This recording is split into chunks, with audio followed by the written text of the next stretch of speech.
ये है integral coach factory से बाहर निकलती हुई नई वंदे भारत एक्सप्रेस ट्रेन। नई वंदे भारत एक्सप्रेस ट्रेन बनकर तैयार हो गई है और खुद रेल मंत्री इसमें सफर कर रहे हैं। देखिए किस तरीके से लोको केबिन के अंदर या पायलट केबिन के अंदर रेल मंत्री खुद एक एक चीज को समझने की कोशिश कर रहे हैं। आईसीएफ चेन्नई से जब यह ट्रेन निकली एक छोटे से सफर पर अन्ना नगर के लिए, तो खुद रेल मंत्री और दूसरे आला अफसर इसमें सवार थे। देखिए किस तरीके से दिलचस्पी के साथ एक एक चीजों को समझा जा रहा है। ये तीसरी वंदे भारत एक्सप्रेस ट्रेन है, इंटीग्रल कोच फैक्ट्री में बनी है।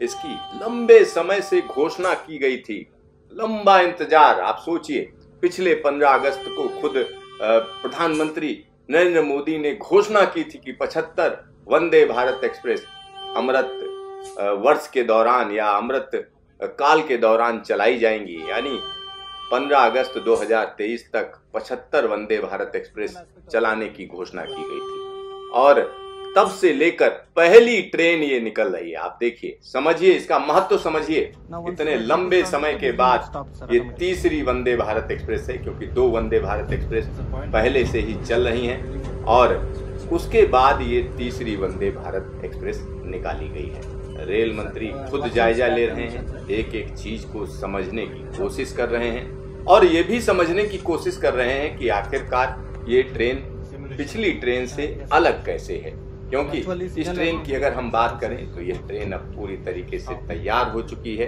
16 डिब्बे की ये ट्रेन है। यह ट्रेन 140 सेकंड में 160 किलोमीटर प्रति घंटे की रफ्तार पकड़ लेती है। आप समझिए, 140 सेकंड में 160 किलोमीटर प्रति घंटे की रफ्तार पकड़ लेती है, यानी इतनी ताकतवर बनाई जा रही है। और नई ट्रेन में दोनों तरफ, यानी आप समझिए कि दोनों तरफ प्लेटफार्म को देखने के लिए कैमरे लगाए गए हैं और इन कैमरों से एक एक व्यक्ति पर नजर रखी जा सकती है। और यहाँ पर नई वंदे भारत एक्सप्रेस में जो ताजी हवा लगातार आती रहे, उसके लिए बेहतरीन इंतजाम किए गए हैं और निश्चित तापमान बना रहे उसकी भी व्यवस्था की गई है। साथ ही साथ ट्रेन के अंदर जो हवा आएगी उसमें कोई हार्मफुल बैक्टीरिया, वायरस ना हो, इसके लिए एक खास तरीके का सिस्टम लगाया गया है जिसमें अल्ट्रावायलेट किरणों के जरिए उनको खत्म कर दिया जाता है। और ये पहली दफा हम कह सकते हैं ये ट्रेन बाहर निकली है, ट्रैक पर निकली है। जल्द ही इसको आरडीएसओ को सौंप दिया जाएगा, उसके बाद इसके परीक्षण शुरू होंगे।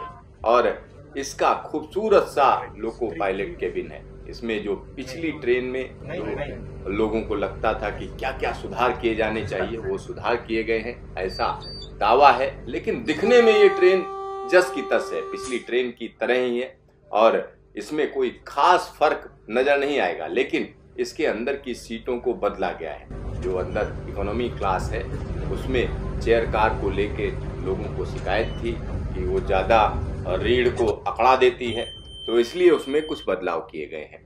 तो वो बदलाव भी आपको आने वाले समय में देखने को मिलेंगे। साथ ही साथ जो अंदर की चेयर कार है उसके रंग को भी बदला गया है, उसे नीला रखा गया है और ऐसा दावा किया जा रहा है कि नई सीटें ज्यादा आरामदायक है।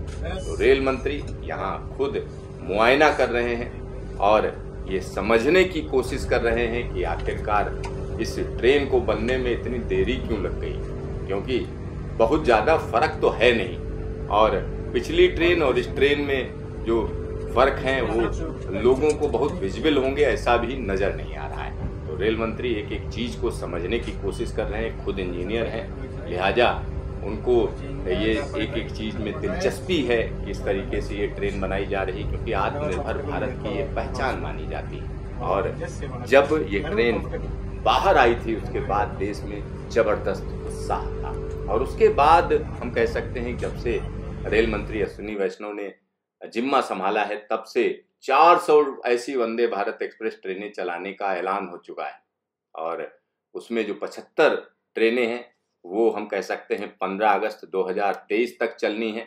और इसके लिए अलग अलग जो रेलवे के कारखाने हैं उनको जिम्मेदारी सौंपी गई है।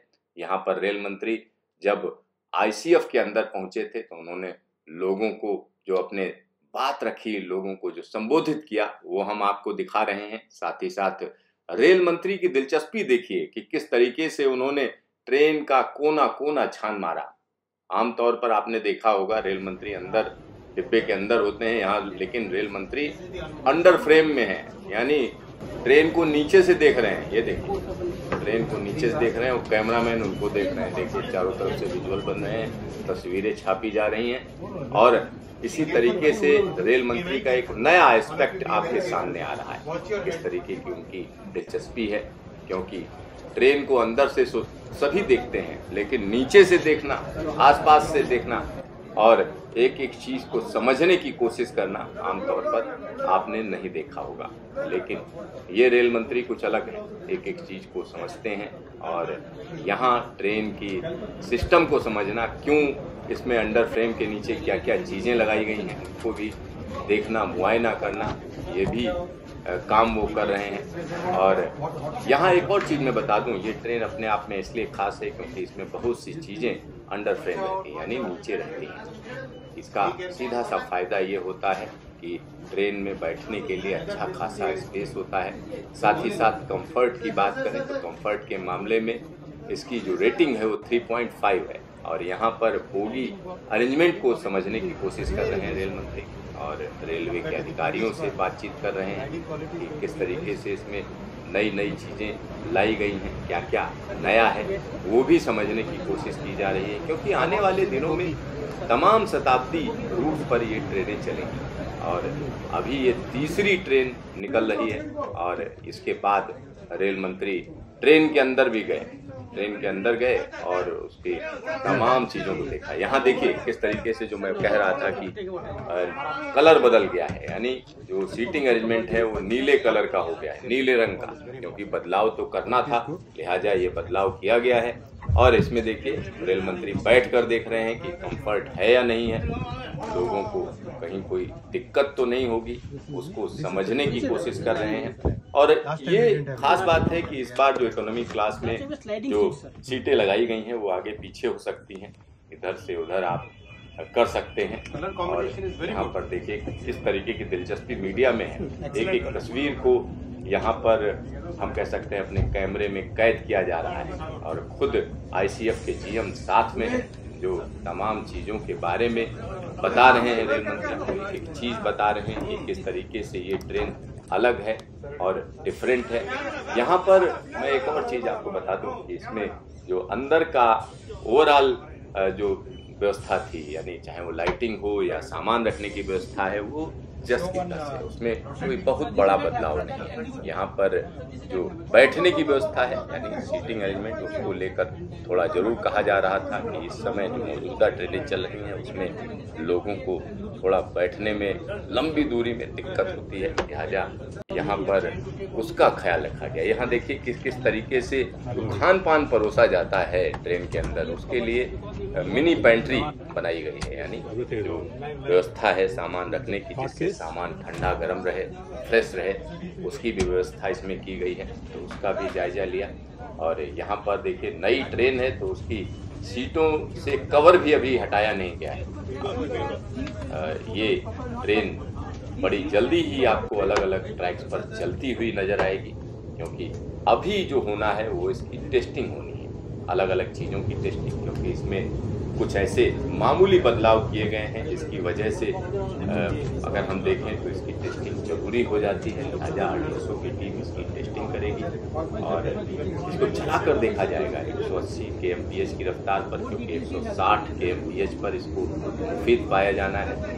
और अगर आप इसकी रफ्तार को लेकर देखेंगे तो उसमें बहुत बड़ा फर्क नज़र नहीं आएगा, क्योंकि देश के अलग अलग जो ट्रैक्स हैं वहाँ पर ज़्यादा रफ्तार से ट्रेनों को चलाया नहीं जा सकता है, क्योंकि अभी तक वो जो फिटनेस होती है वो नहीं है। यहाँ आप देख सकते हैं कि दिव्यांग जनों के लिए जो टॉयलेट बनाया गया है, जो मौजूदा ट्रेन में भी है उसी तरीके का टॉयलेट है, उसको यहाँ रेल मंत्री देख रहे हैं कि किस तरीके से ये टॉयलेट है और लोगों को कैसी सुविधा देगा, उसका भी वो मुआयना कर रहे हैं। तो यहाँ हम आपको बता दें ये ट्रेन अब ICF चेन्नई से बाहर निकलकर सीधा उत्तर भारत में आएगी और उत्तर भारत में इसकी टेस्टिंग की जाएगी और इसकी टेस्टिंग कई स्तर पर की जाएगी। इसको देखा जाएगा कि इसमें कोई कमी तो नहीं है। साथ ही साथ इसमें CRS क्लियरेंस जरूरी है क्योंकि नई ट्रेन है, बदलाव किए गए हैं, भले मामूली बदलाव हो, लिहाजा CRS क्लियरेंस के बाद इस ट्रेन को चलाया जाएगा।